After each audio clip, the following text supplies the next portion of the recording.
Guys, magandang umaga. Ano po hugasan ngayon? Ito, anong kakarami ko lang ito.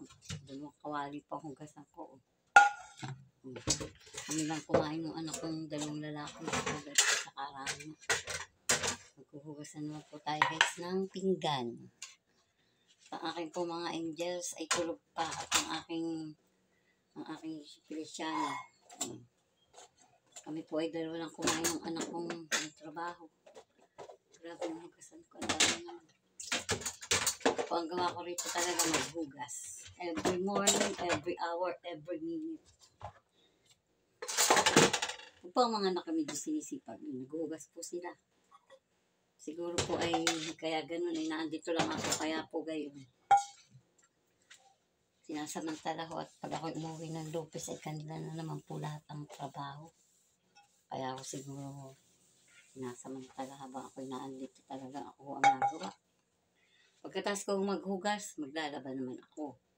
Pagkatapos ko maglaba, magluluto naman. Ay, naku ang nanay.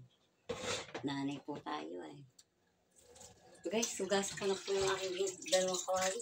Ako po kasi ay nagsangad. Tapos ay iinit ko yung natira na ulam.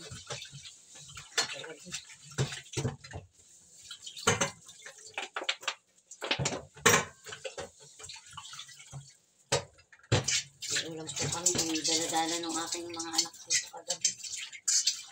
Dala ni ano rin yun. Yung mga ulam na yun. Salamat sa mga anak sa dala yung ulam. Yan. Ang aking pong camera minsan nalabo na rin. Ano ba yun? Depression na rin ang kaiser ko. May paulam din yung dala. Kagabi kaya ako may ulam.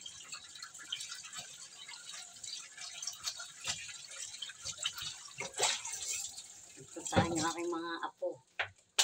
Manugang tsaka anak. Ayun, may mga dala-dala po sa akin.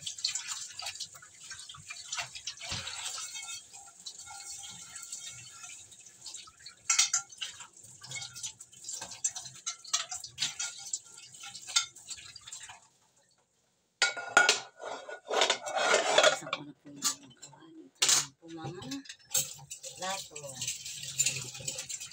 Tapos kami po ay naglalaba. Kahapon pa ako naglalaba. Kahapon ang ginawa ko ay naglinis ng bahay. Nagtanggal ng mga kortina. Nag-general cleaning, naglinis ng mga sulok-sulok. At talaga kanya ng dumi. Wala talaga kung ako ang gagawa nun. Ang gagawa dito. Ako'y walang tigil dito. Kaya na po ng iba yung nanay masarap ang buhay. Hindi na nila alam. Gusto ang maging nanay.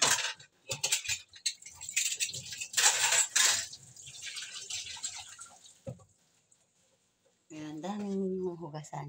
Wala po talagang maging nanay. Tinan niyo po ang aking mga hugasan. Ang aking kawaling yan puputi.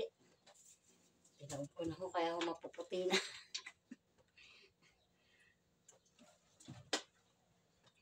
Hugas-hugas ng pinggan. Sa amin po'y maulan ang aming panahon dito o iinit o ulan. Yun po ang aming weather ng panahon dito sa Lucena City po ito. Hindi ko maintindihan kung may bagyo ng paparating. Yan, muli po guys. Maraming salamat po sa mga nanonood ng video ko. Thank you po sa inyo. At lagi po kayong mag-ingat guys sa mga panig ng mundo. Thank you very much sa lahat ng sumusuporta sa akin. God bless po at lagi po tayong mag-iingat kasi maulan na panahon na po ngayon. God bless po.